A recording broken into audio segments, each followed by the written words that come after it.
Hello po, Boss Kira. Ako po ulit ito, si Dada. Gusto ko lang pong ikwento ang aking karanasan sa panggagambala sa akin ng isang demonyo at ang paglibot sa akin ng isang anghel na may dalang leksyon na ibinigay sa akin. Tuwing oras ng gabi o madaling araw ay kasarapan na ng pagtulog ko noong kolehiyo. Hindi ko na po maalala ang petsa at oras ng mga pangyayaring yon sa akin. Pero nung mga panahon na yon, palagi akong ginagambala ng mga demonyo.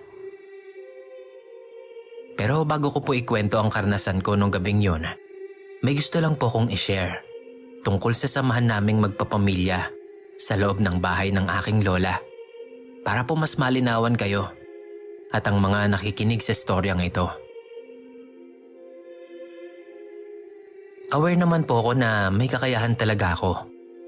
Nabukas ang third eye ko, tulad ni na Jay Costura at Rudy Baldwin. At tulad ng naikwento ko po sa inyo noon, aware din ako na may mga gabay ako at may misyon na dapat gampanan. Nung college po ko, mga first year po ko noon, wala pa pong pangontra ang bahay namin laban sa mga masasamang espiritu. Kaya madali po nila akong nagagambala kahit na nasa loob pa ako ng bahay namin.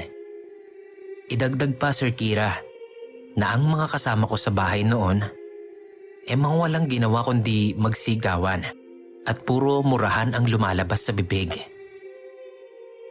Maniwala ka man o hindi, kapag ang mga kasama ko sa bahay ay nag-aaway at nagmumurahan, nakikita ko po ang mga demonyo na tawa ng tawa.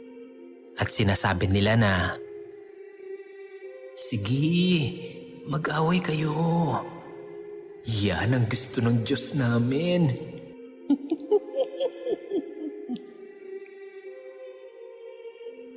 Tawa sila ng tawa ng nakakaloko at sumasayaw-sayaw pa nga po. So ako, dahil wala akong sariling kwarto, kahit gusto ko na talagang magdasal, hindi ko magawang magdasal. Pumasok man ako sa kwarto at magdasal, dinig na dinig pa rin yung sigawan nila. Hindi rin ako makakapag-focus sa pagdarasal ko sa harap ng altar. Kaya ang ginagawa ko, pinapalipas ko na lang muna ang ilang minuto o oras pagkatapos ng bangayan nila. Ganon lagi sa bahay, Sir Kira. Sa tuwing may bangayan, ganoon lagi ang nakikita kong senaryo sa mga demonyo. Pagdating ng gabi sa kasarapan ng tulog ko, madalas nilang gawin yung takpan ang bibig at ilong ko. Kaya kahit yung pisikal kong katawan, hindi rin nakakahinga. Pati mga kamay at paa ko ay hawak ng demonyo. Kaya hindi ako makagalaw. Pati mata ko ay tinatakpan din nila. Kinakausap pa nga ako ng demonyo. At ito po ang sinasabi nila. "Alam mo ba, ipinapapatay ka ng Diyos ko. Sagabal ka kasi. Masyado ka kasing pakilamere. Epal. At saka, ayaw niyang ginagampanan mo yung misyon mo. Kaya dapat ka lang mamatay. Ayaw mo nun? Yung hinihiling mo dati, matutupad na." Ganyan.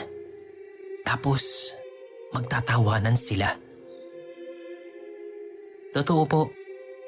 Madalas kong naiisip yon bago pa man ako maging ganito at malaman ang aking misyon. Noong high school ako, dahil na rin siguro sa dami ng problema, naiisipan kong magpakamatay. Ngunit dahil nga sa takot ko rin sa Diyos, hindi ko rin ito nagawa. At yun na nga, nung gabing yon, dahil nga hindi ako makapagdasal gamit ang bibig, nagdasal na lang ako sa isip ko. Kapag magdadasal na ako, nasa kalagitnaan pa lang ako ng ama namin, parang binubura na nila ito sa isipan ko. Ginagawa ko rin ang pagbabanggit ng mga talata sa Biblia, lalo na sa awit dahil may mga konting kabisado ko ng mga talata doon. Kasabay nito ang pagsigaw ko sa aking isipan. Amang Yahweh, tulungan mo po ako. O Jesus, anak ng Diyos ng kataas-taasan, kasama ng mga banal na anghel. Tulungan niyo po ako. Mga ilang minuto ang makakalipas matapos kong bigkasin ng mga salitang yan. Nagsalita ang mga demonyo.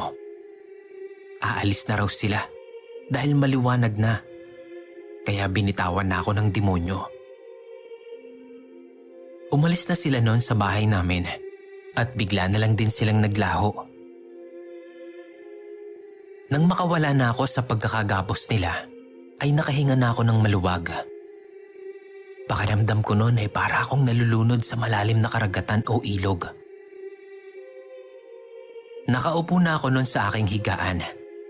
Nakikiramdam ng mga ilang minuto. At saka ko kinuha ang aking cellphone. Tinignan ko ang oras. 3:00 ng umaga. Lagi pong ganoon ang nangyayari sa akin. Palaging may demonyong gumagambala sa akin at ganoon ang ginagawa. Bago ko ulit natulog, ay uminom na muna ako ng tubig.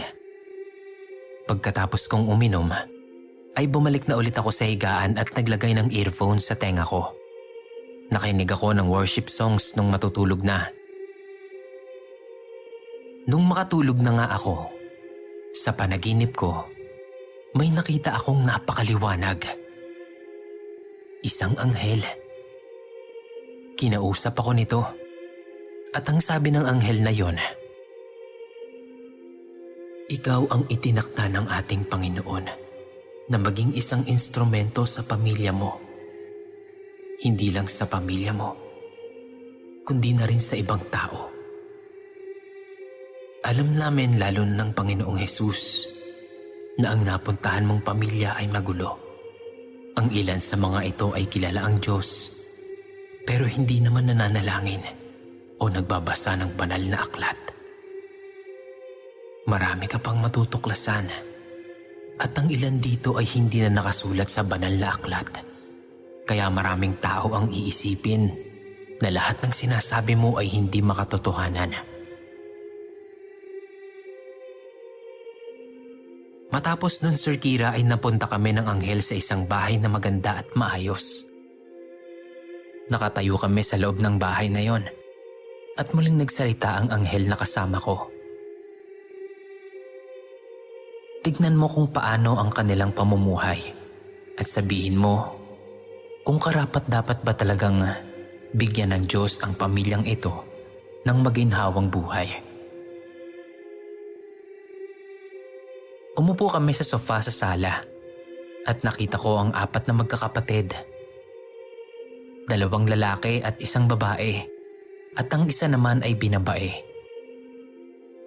Nagbibiroan ang 4 sa sala. Pagkatapos magbiroan, ay sinabi nila ang kani-kanilang mga pangarap sa buhay. Naunang nagsalita ang bakla. Gusto kong magkaroon ng sariling negosyo para hindi na ako lalayo sa piling nila mami at daddy.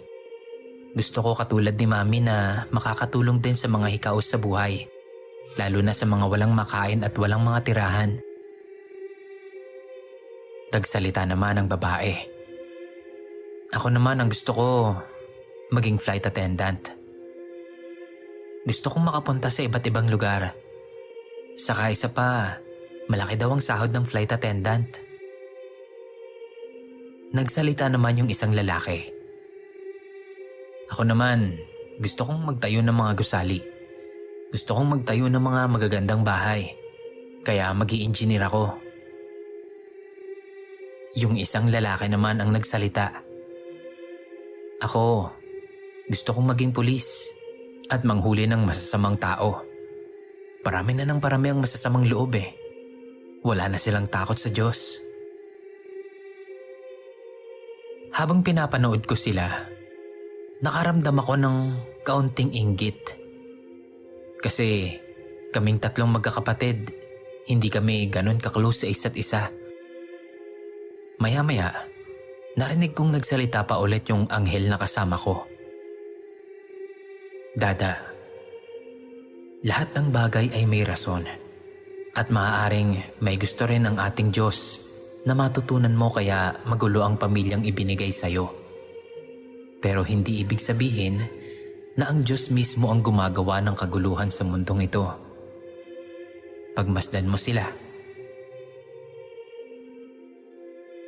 Pinagmasdan ko ulit ang apat at narinig ng mga magulang ang sinabi ng mga anak nila.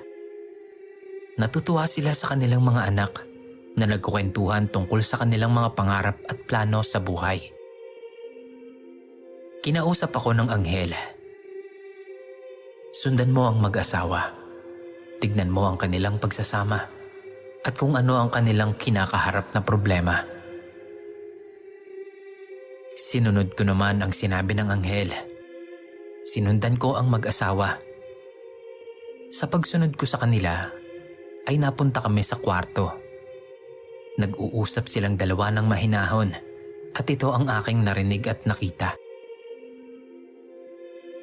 Mahal ko, niloko ko ng kaibigan ko na dapat ay kasosyo natin sa ating negosyo.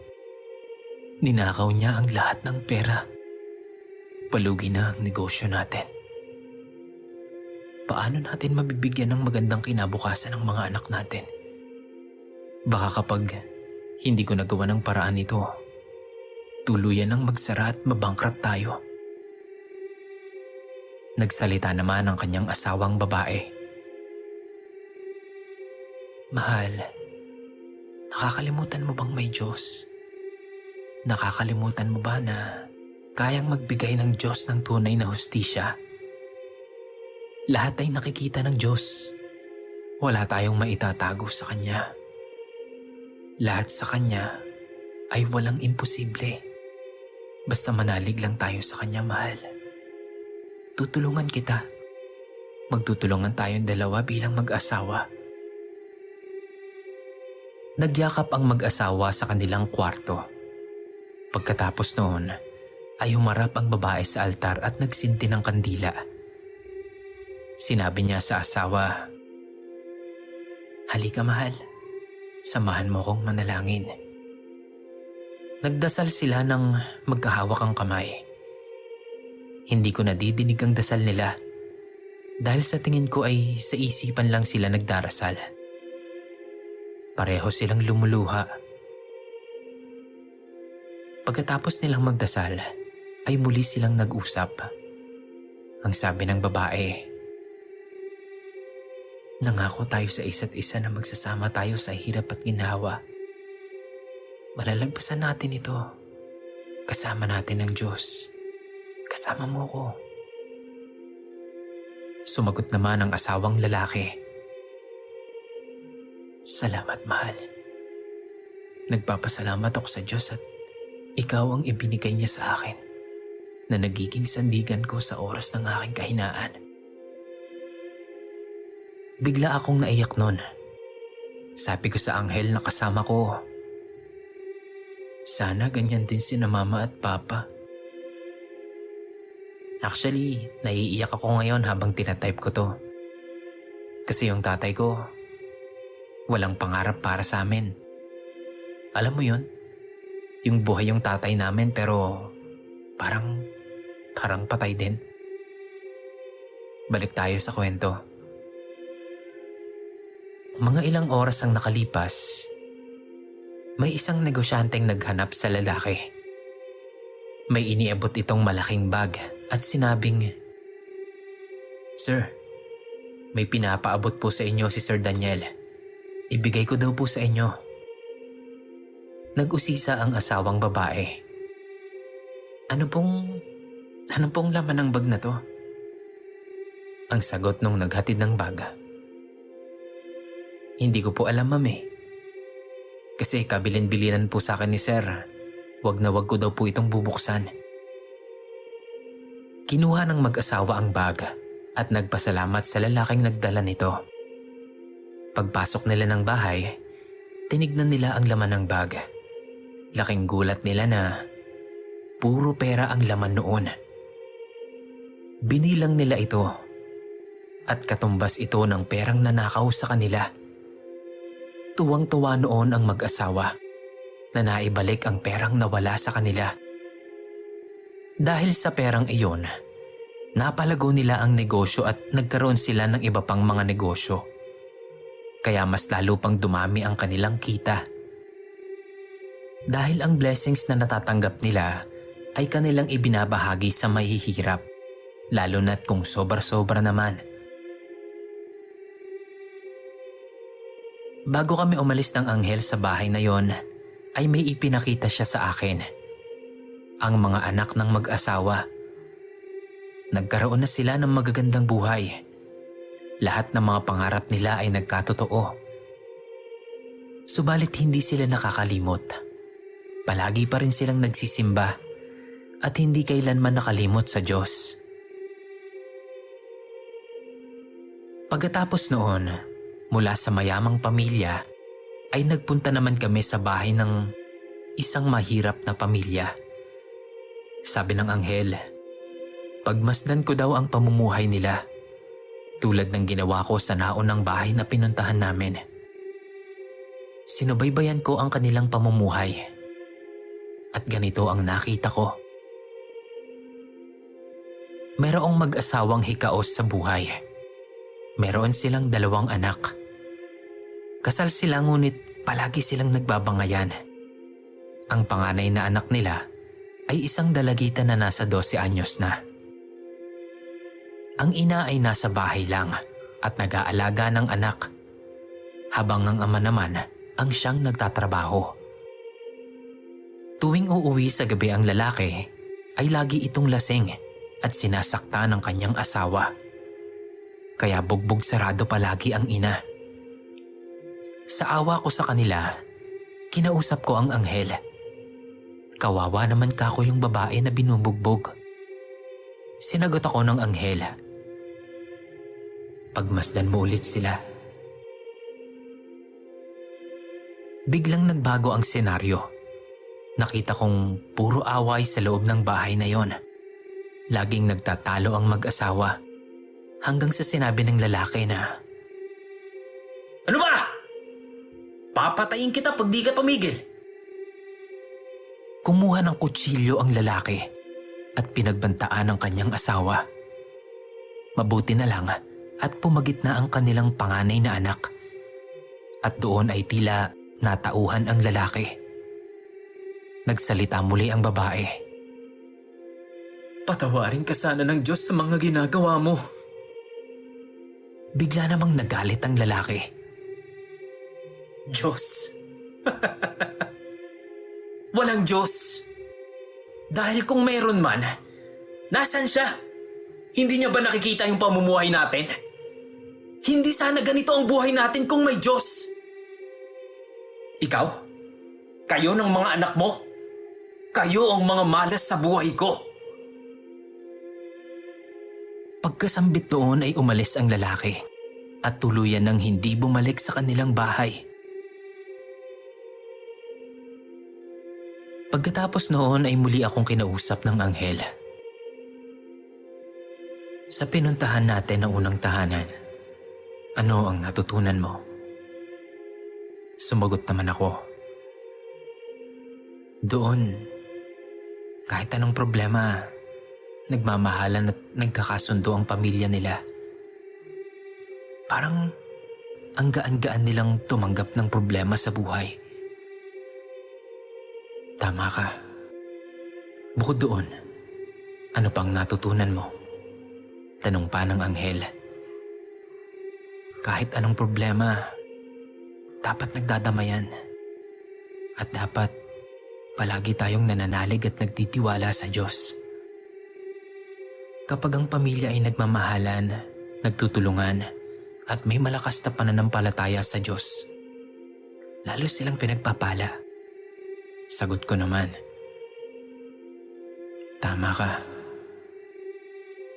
Sa ikalawang tahanan, ano namang natutunan mo? Sa totoo lang, nung tanungin ako ng anghel tungkol sa ikalawang bahay, hindi ako nakapagsalita. Hindi ko talaga alam ang isasagot ko. Kaya't ang anghel na ang nagpaliwanag.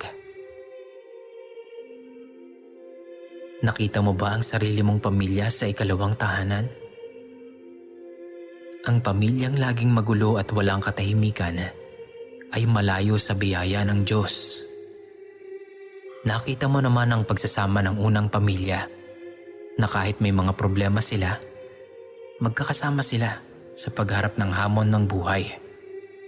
At ang lahat ng problema nila ay ibinibigay nila sa Diyos. Ang gustong ibigay na aral sa iyo ng Diyos ay ang matutong magtiwala sa Kanya. Matutong hanapin ang solusyon sa mga problemang hinaharap. Matutong maghintay sa lahat ng bagay.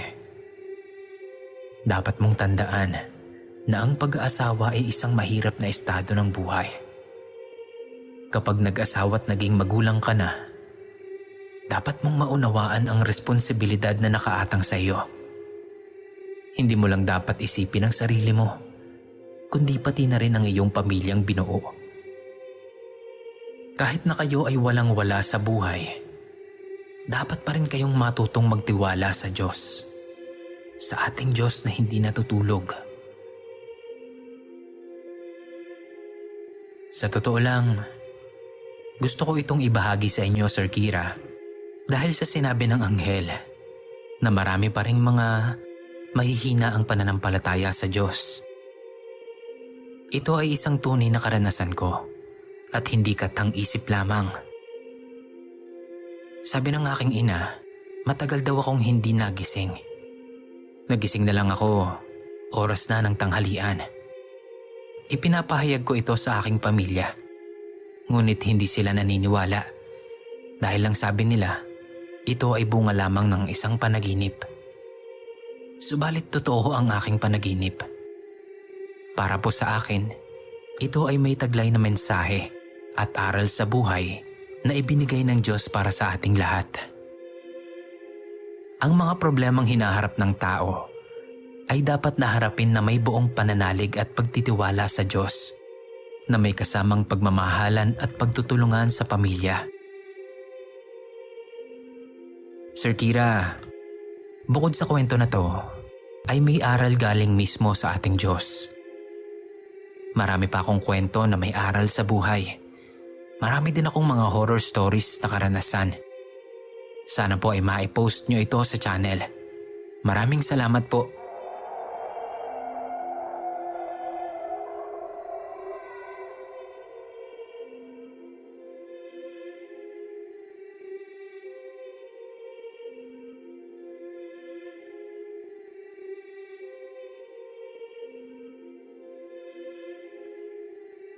Magandang araw sa iyo, Boss Kira.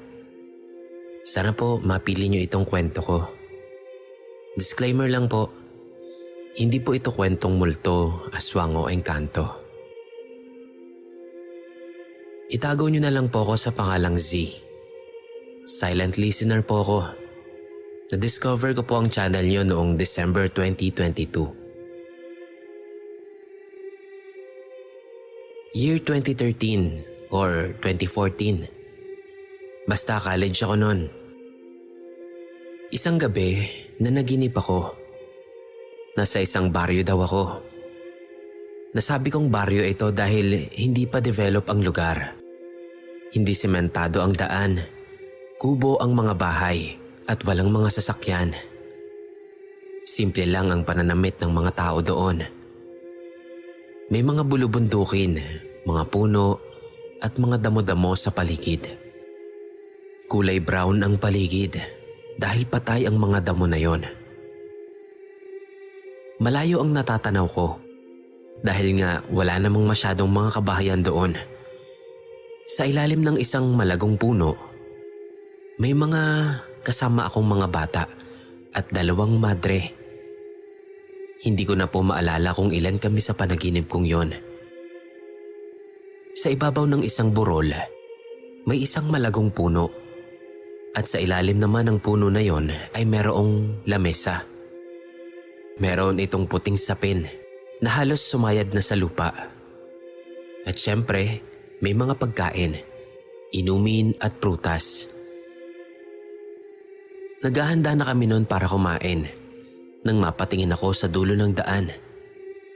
Ito yung maaabot lang ng aking paningin. Ang daming tao sa hindi sementadong daan na yon at ang iingay nila. Hindi ko maintindihan ang mga isinisigaw nila pero napansin ko na simula doon sa pinakamalayo ay isa-isang gumigilid ang mga tao. Para bang nagbibigay sila ng daan sa kung sino o kung ano man ang dadaan. Nang malapit na sa amin ang dumadaan sa gitna ng mga tao na yon, doon ko nakita ang nangyayari kung bakit umiiwas ang mga tao. Natanaw ko ang isang lalaking nakaputing t-shirt at nakashort. Nagwawala ito at meron siyang hawak-hawak na kutsilyo. Bawat taong madadaanan niya ay sinasaksak niya. Kahit pa nga mga alagang hayop sa daan ay hindi pinapalagpas. Natigilan kami noon dahil simula doon sa kinatatayuan namin, ang tanging daan na lang para makaalis kami doon ay sa mismong dinadaanan ng lalaking nananaksak. Sinabihan kami ng madre na magtago na lang sa ilalim ng table dahil napakalapit na nung lalaki sa amin. Sumunod naman kami sa sinabi ng madre.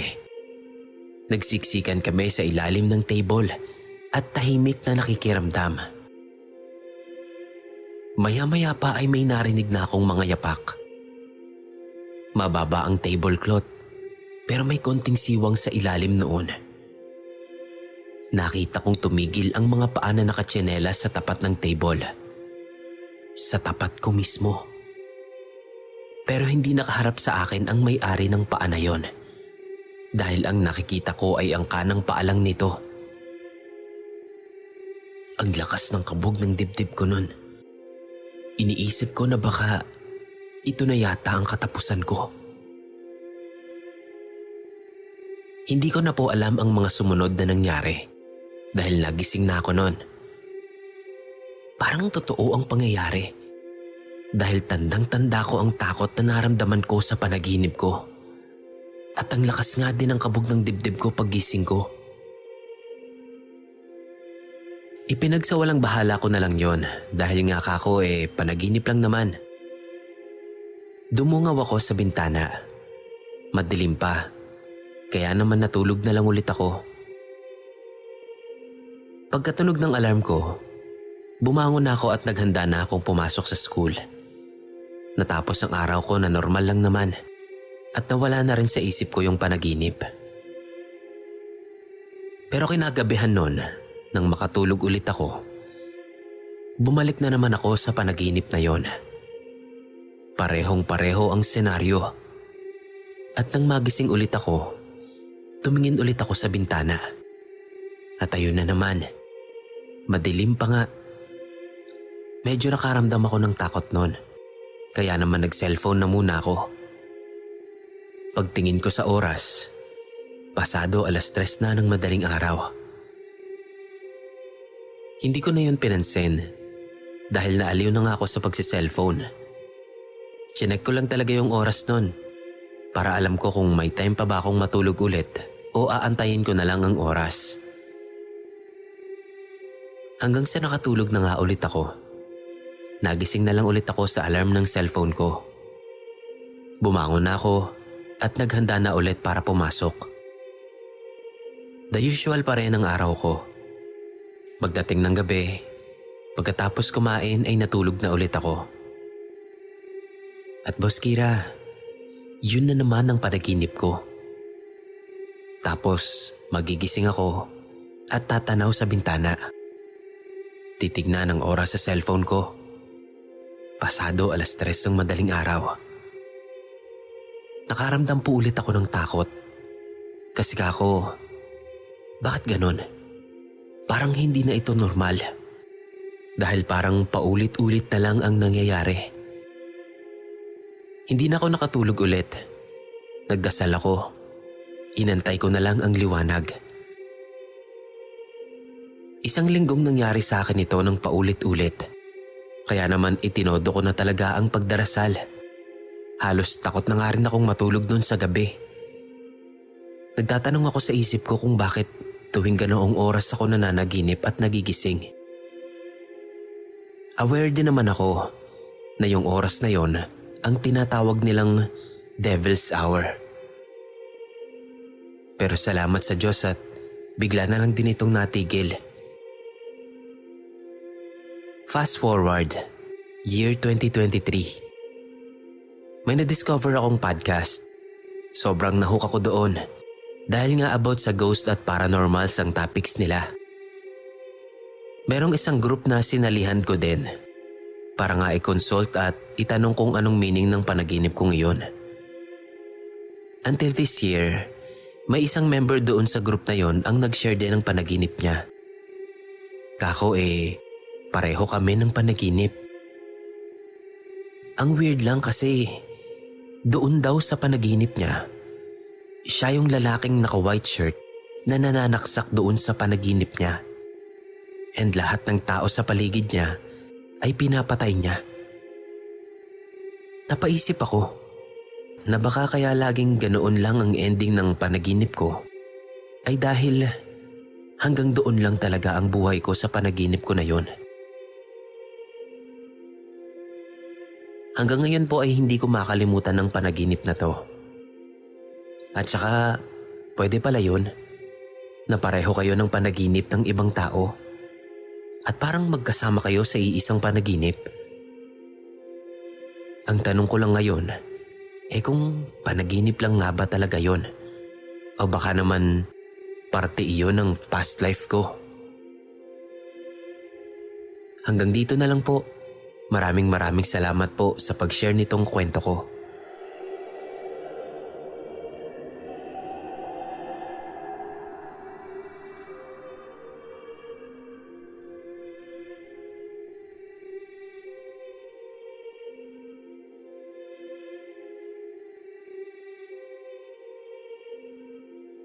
Kumusta po, Boss Kira?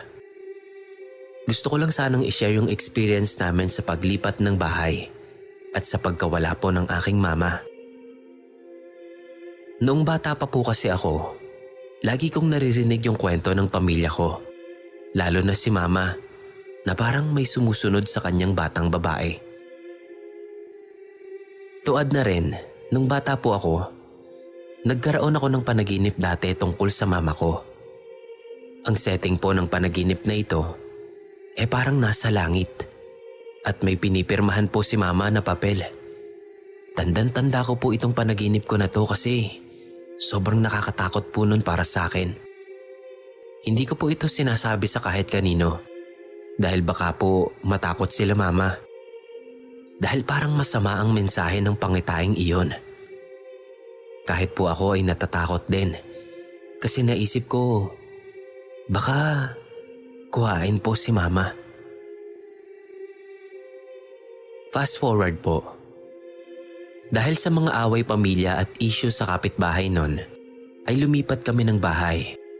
Nag-rent na muna kami ng matitirhan panandalian para maiwasan yung mga toxic na nangyayari sa amin. Nung time po na yon, nakwento na nga po ulit ng mama ko na parang sumusunod yung presensya ng batang babae na nakwento niya sa amin. Hindi po ako naniniwala dito, Boss Kira. Kasi hindi ko naman po nakikita Taong 2014, lumipat ulit kami ng bahay nito. Dito na sa Taytay, kung saan kami nakatira hanggang ngayon. Dito po sa bahay namin, Boss Kira, nag-iba ang paniniwala ko sa ikinukwento ni mama tungkol nga doon sa batang babae. Grabe talaga. Kahit hanggang ngayon na isinusulat ko tong kwento na to, nagtitindigan pa rin ang mga balahibo ko. Nagkabeke po ako noon, Boss Kira. Hindi ko matandaan kung kailan. Pero mga grade 6 ata ako noon. Dahil ilang araw akong umabsent noon para lang humupa ang beke ko sa leeg. Natatandaan ko po yung gabi na nagpakita sa akin yung batang babae. Nililinis ko po noon yung leeg ko sa CR. Dahil may inilagay na gamot dito. Yung tinapo ata yung tawag doon. Yung hugasan po namin sa CR, o yung sink namin doon, katabi lang din ng pinto. Katabi po ng CR ay yung 2 kwarto na magkatabi rin. Kaya kapag nasa CR ka doon sa may lababo, ay tanaw mo pa rin yung 2 kwarto at kung ano yung nasa labas nila. Mabilis lang po ang pangyayari, Boss Kira. Pero nakita ko po sa gilid ng mga mata ko yung pagtakbo ng batang babae mula sa unang kwarto papunta sa pangalawang kwarto. Kahit po sabihin natin na sa gilid ng mata ko lang ito nakita, solid po ang pagkakakita ko rito dahil tandang-tanda ko pa yung itsura ng batang babae.